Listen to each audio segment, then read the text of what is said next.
Welcome back in your civics class, and I hope that you all are fit and fine, feeling happy and healthy. और मैं ये भी आशा करती हूँ कि आप लोगों ने अच्छे से एग्ज़ाम दिया होगा और मैं ये भी आशा करती हूँ कि आपने पूरी तैयारी के साथ एग्ज़ाम दिया होगा और आपको अच्छे marks and you will get good marks. और आपने मुझे पूरा Good morning children, welcome back in your civics class and I hope that you all are fit and fine, feeling happy and healthy. और छुट्टियों के बाद या कह सकते हैं कि एग्ज़ाम देने के बाद ये आपकी पहली क्लास है और मैं आशा करती हूँ कि आपने एग्ज़ाम भी बहुत अच्छा दिया होगा। आपने सारे प्रश्नों के उत्तर सही दिए होंगे और आपको अच्छे मार्क्स भी मिलेंगे।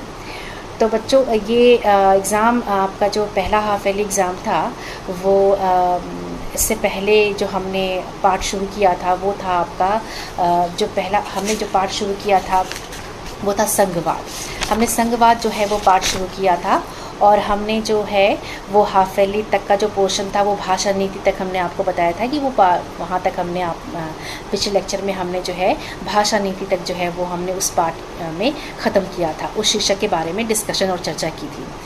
अब हाफ ईयरली अब एग्ज़ाम के बाद ये आपकी पहली क्लास है, इसलिए मैं आपको याद दिलाना चाहती हूँ कि हमने पिछले लेक्चर में क्या क्या डिस्कशन किया था। हमने पिछले लेक्चर में बच्चों हमने ये डिस्कशन किया था कि संघीय व्यवस्था कैसे चलती है या संघीय व्यवस्था का किस प्रकार से भारत में ये उस व्यवस्था का निर्वाचन होता है, किस तरीके का इसका जो है वो किस तरीके से सर्कुलेट होती है, ये चलती है किस तरीके से। और हमने भाषीय राज्य के बारे में पढ़ा था और हमने जो है वो भाषा नीति के बारे में भी डिस्कशन किया था पिछले लेक्चर में कि क्या क्या भाषा नीति किस तरीके से कितनी भाषाएँ हमारे देश में हैं और किन किन भाषाओं का किन किन क्षेत्रों में क्या क्या महत्वपूर्ण योगदान है और कौन सी भाषा जो है सबसे ज़्यादा प्रचलित है और राज्य भाषाएँ या केंद्रीय भाषा में क्या अंतर है। ये सारी चीज़ें हमने जो है वो पिछले लेक्चर में डिस्कशन किया था।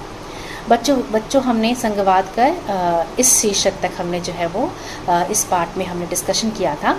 तो बच्चों, आज के लेक्चर में जो है हम आगे बढ़ेंगे इसी संदर्भ में, इसी पार्ट को हम आगे पढ़ेंगे और इस पार्ट का जो आपका अगला शीर्षक है जो आज इस लेक्चर में हम डिस्कशन करेंगे वो है आपका केंद्र राज्य संबंध।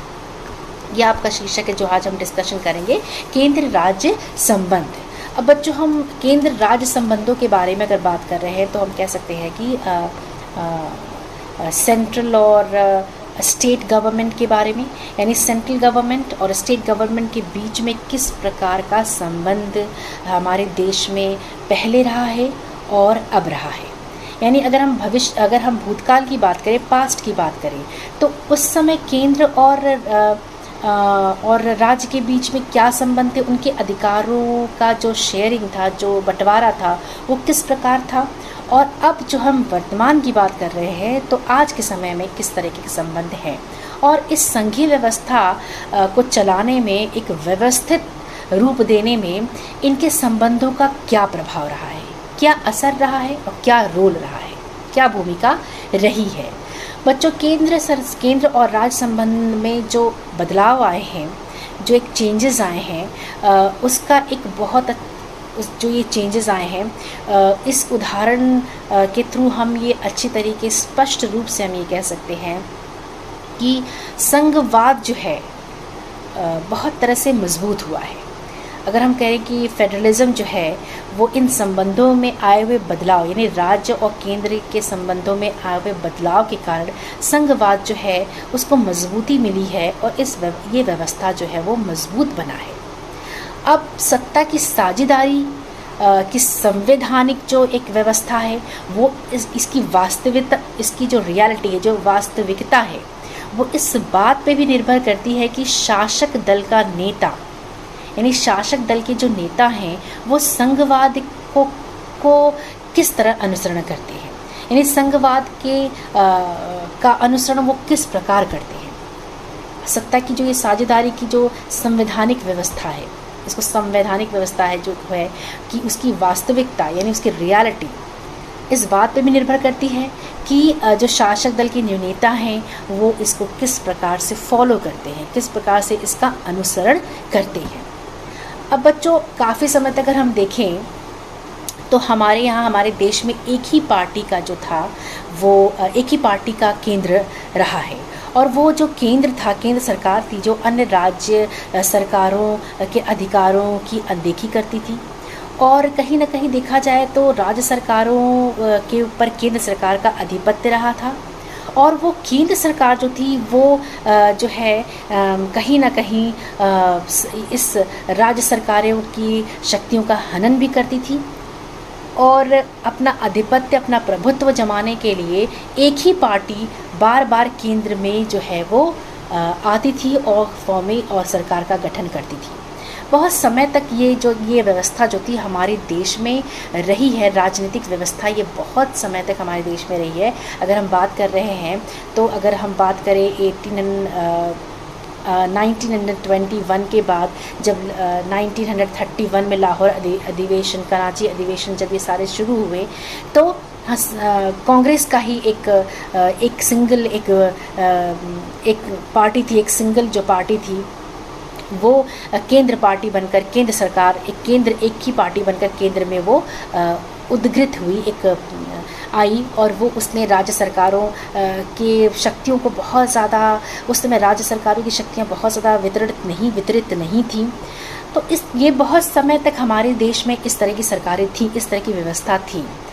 अब इसमें जब केंद्र और राज्य में, लेकिन अगर हम धीरे धीरे जैसे जैसे हमने अपना संविधान के थ्रू जब हमने पॉलिसीज़ बनाई, नीतियाँ बनाई, और जैसे जैसे जो है वो समय बीतता गया, तो राज्य और केंद्र के बीच एक संबंध स्थापित होते चले गए।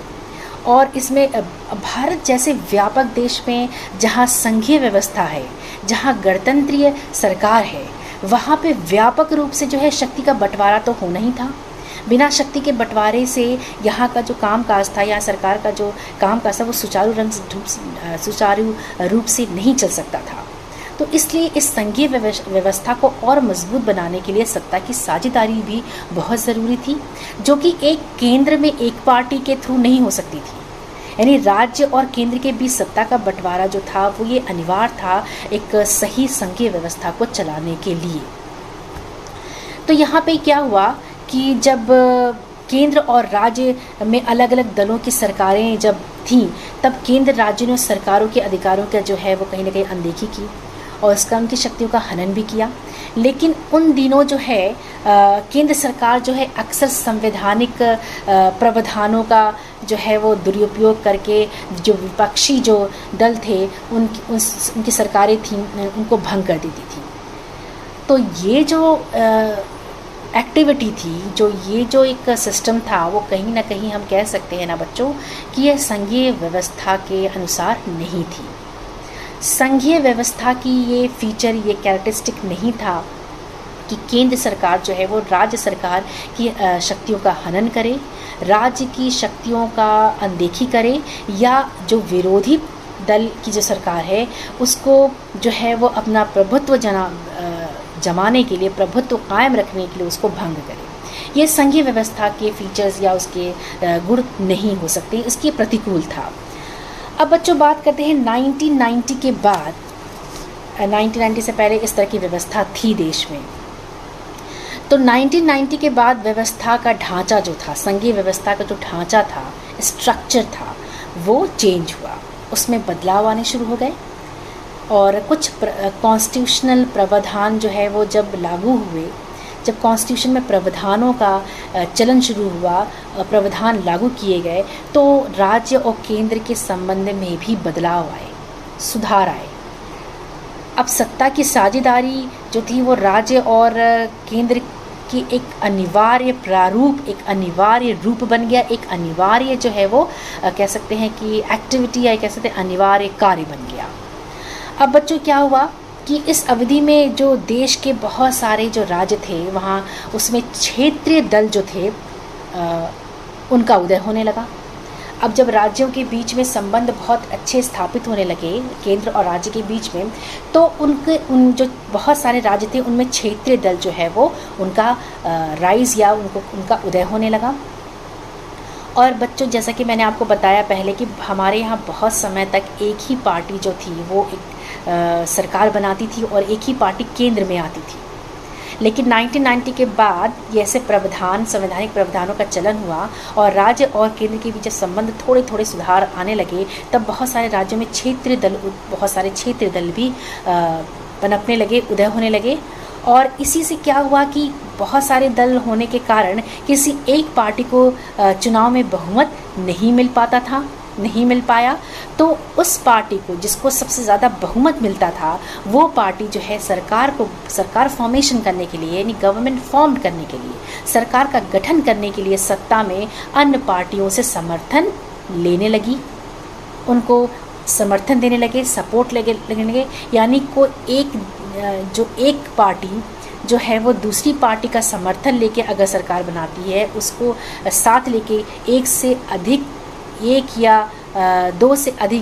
अधिक पार्टी जो है मिलके जब सरकार बनाती हैं, पार्टियां एक दूसरे से मिलकर जब सरकार का गठन करती हैं, तो वो सरकार गठबंधन की सरकार होती है।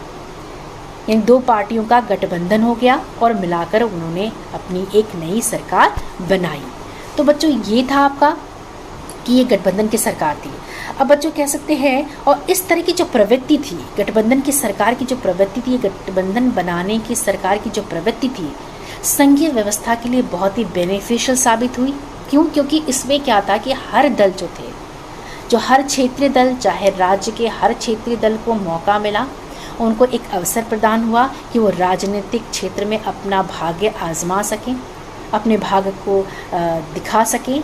और जो है बहुत सारे आम लोग, कॉमन पीपल, बहुत सारे आम आदमी, आम लोग जो थे वो राजनीतिक गतिविधियों से अवगत होने लगे और हर एक तबके के लोगों को अवसर प्राप्त होने लगा शासन व्यवस्था से जुड़ने का।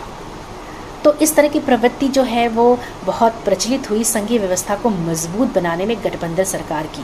अब ऐसा बहुत आजकल आप देखेंगे, ये अमूमन ये आम बात हो गई है गठबंधन की सरकार बनाना।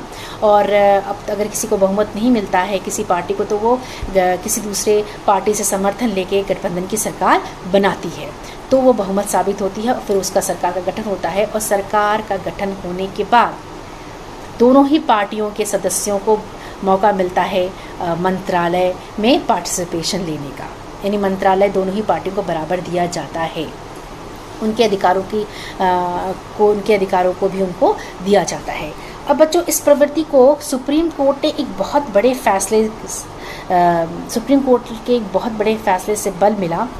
और इस कारण क्या था फैसला उनका, जो सुप्रीम कोर्ट का फैसला था वो ये था कि अगर जो सरकार है, जो गठबंधन की सरकार है, वो किसी एक पार्टी के इच्छा पे सरकार नहीं बनाएगी।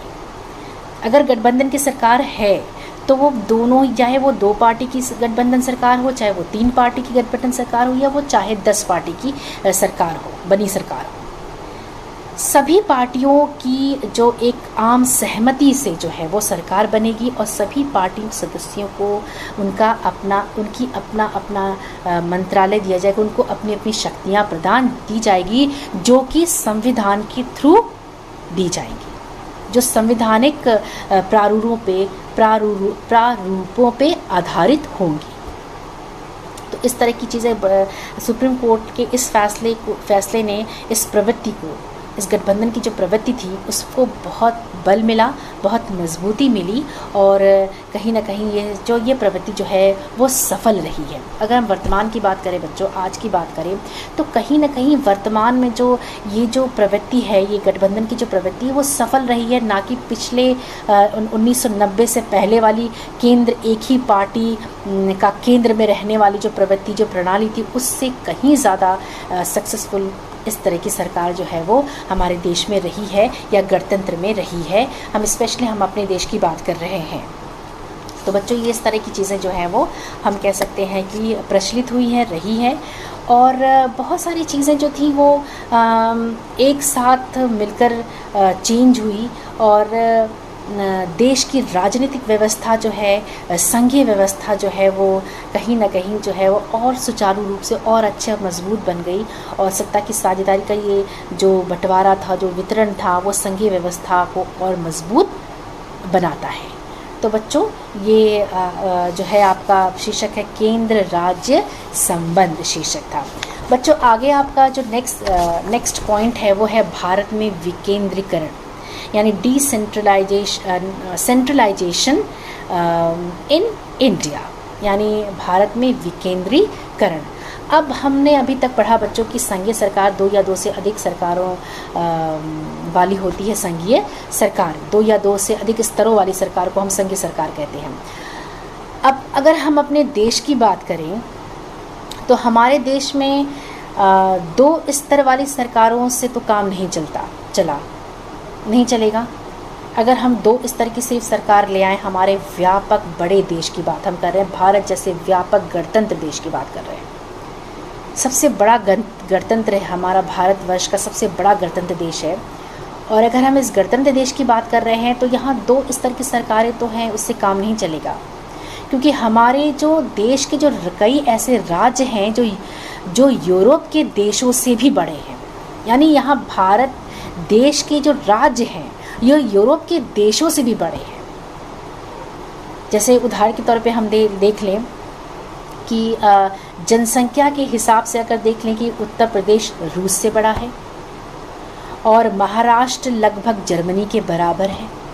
तो इस तरीके से बहुत से ऐसे राज्य हैं जो यूरोप के देशों से बड़े हैं। तो इतने व्यापक देश में 2 स्तर की सरकारों से काम तो नहीं चलेगा।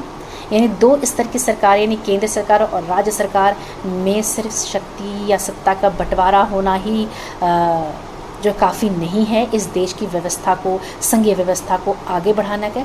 हाँ, ये हालांकि है कि केंद्र और राज्य सरकार का जो एक सुचारू रूप से एक साथ काम करने का या उन्हें सत्ता के बंटवारे का जो एक नियम, एक प्रणाली है, वो कहीं ना कहीं संघीय व्यवस्था को मजबूती देती है बच्चों। लेकिन फिर भी एक भारत जैसे व्यापक देश में 2 स्तर की सरकारें जो है वो काफ़ी नहीं है। तो इसके लिए जो है सत्ता का बंटवारा बहुत सारे ऐसे, तो हमने 2 स्तर की सरकारों के बारे में तो पढ़ा, केंद्र सरकार और राज्य सरकार।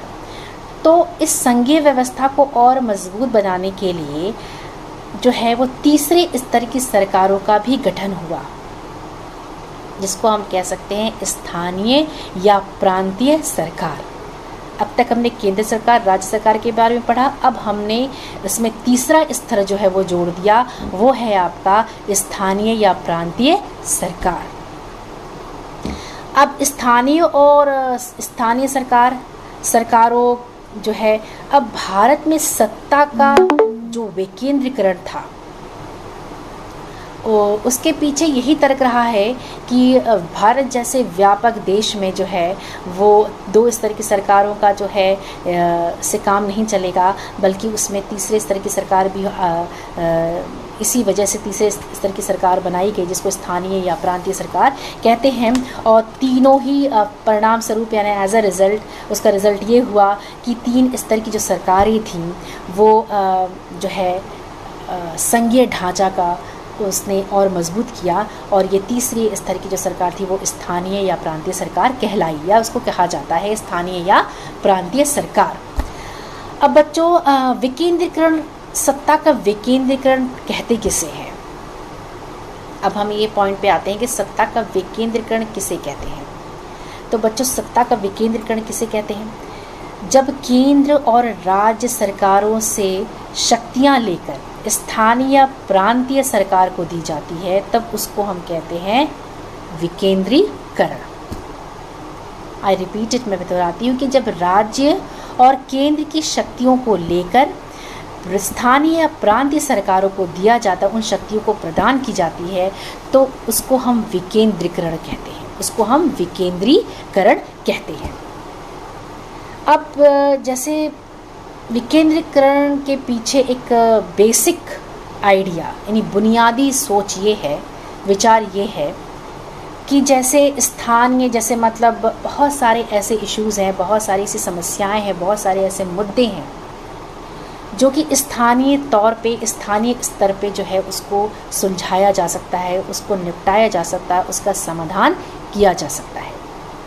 बहुत सारी ऐसी समस्याएं हैं, बहुत सारे ऐसे मुद्दे हैं बच्चों जो स्थानीय तौर पे, प्रांतीय तौर पे उसका निपटारा किया जा सकता है, और उसके लिए उन समस्याओं, स्थानीय समस्याओं के समाधान के लिए स्थानीय या प्रांतीय सरकारों का गठन अनिवार्य है, और इसीलिए उनको भी सत्ता की साझेदारी में उनका भी पार्टिसिपेशन हुआ। तो बच्चों, आज हम यहीं तक करते हैं, और अगले लेक्चर में हम इसी पॉइंट को, इसी शीर्षक को आगे बढ़ाएंगे और पढ़ेंगे कि भारत में विकेंद्रीकरण जो है वो किस प्रकार आगे बढ़ा और इसका क्या प्रभाव पड़ा और इसका क्या इफ़ेक्ट था, क्या इसका परिणाम था। और हम इसके बाद जो है वो बहुत सारी चीज़ें पढ़ेंगे कि किस तरीके से विकेंद्रीकरण जो है आगे बढ़ा और भारत जैसे विशाल और व्यापक देश में संघीय व्यवस्था को मजबूत बनाने में इस विकेंद्रीकरण का क्या योगदान था। तो बच्चों, हम अगले शीर्षक में इसके बारे में डिस्कशन करेंगे।